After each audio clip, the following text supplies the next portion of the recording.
You are watching Fan Facts.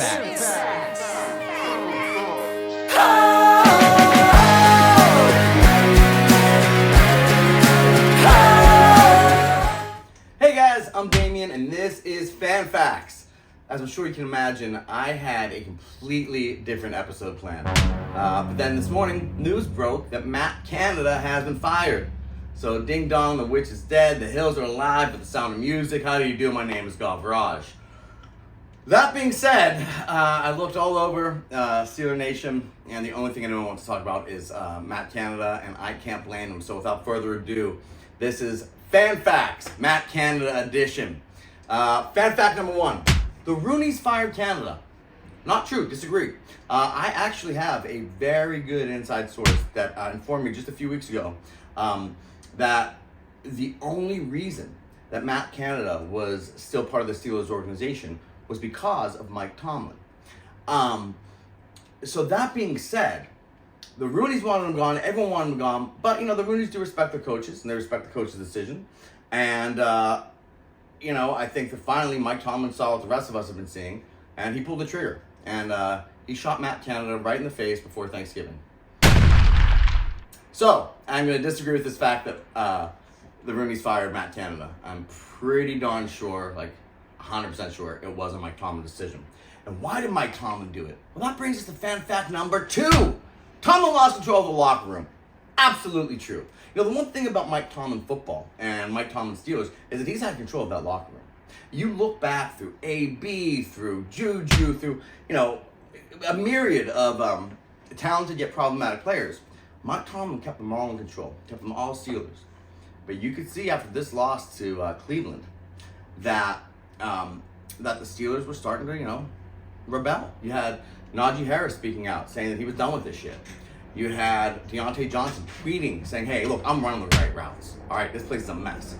And I think that once you start seeing those cracks in the locker room, Tomlin realized that he'd had enough, So once again, that goes back to why I think, and the fact that I know that Tomlin did indeed fire Matt Canada because he was losing control of the locker room.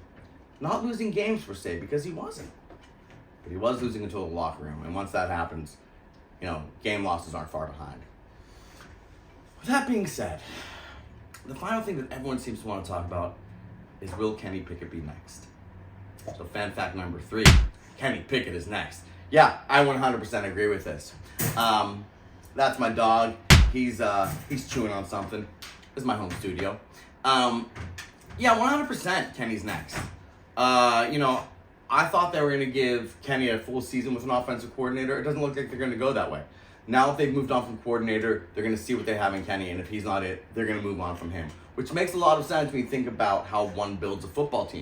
You're going to bring in a new offensive coordinator. He's going to want his own guys. So, what's that mean? That means a new offensive coordinator would most likely want a new QB if Kenny ain't it.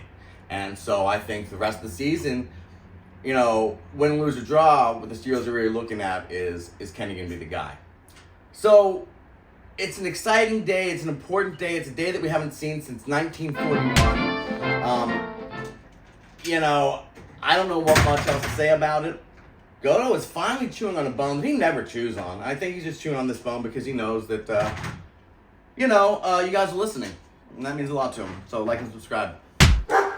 That being said, the one person that I love listening to, and I'm very interested to see what he has to say about this, though he probably won't talk about it because he's going to preview this week's game, is Donnie Blanox. So Donnie, now that I've covered the Matt Canada scenario, what do you have for us in this week's matchup against the Cincinnati Bungles? In market time. Thank you, Damien. I'm Donnie Blanox, and this is Market Time, sponsored by Steelers Nation West and the Grind Round. Grind Round, now closing their restaurants in Cincinnati with the message, we will let your kids eat for free, just please stop eating all our crayons.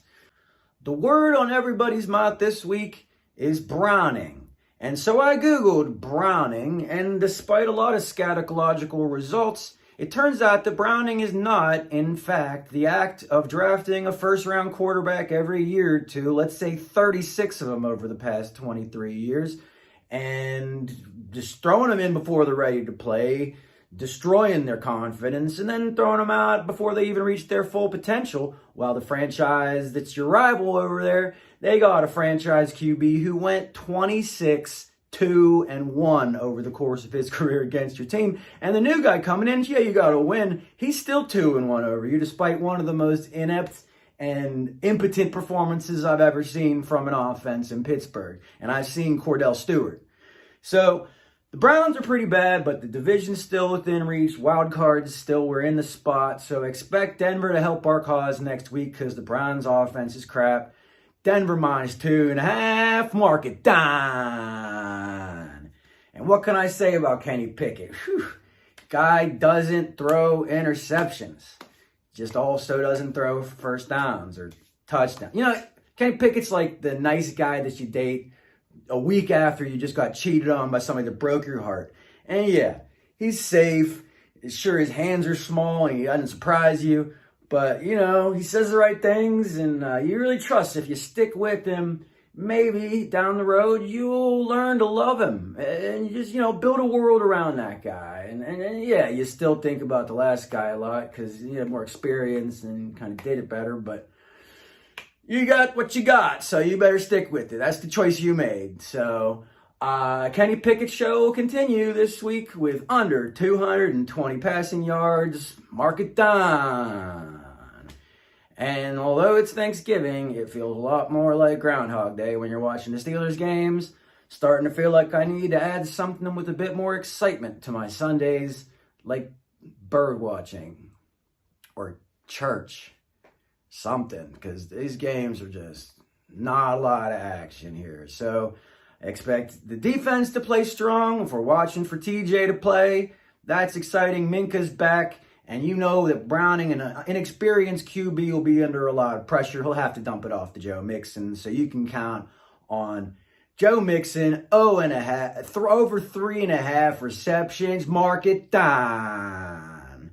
So we'll once again get an under, and I'll keep giving you this bet every week because it keeps going under.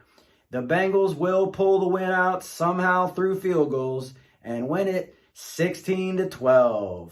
Mark it down.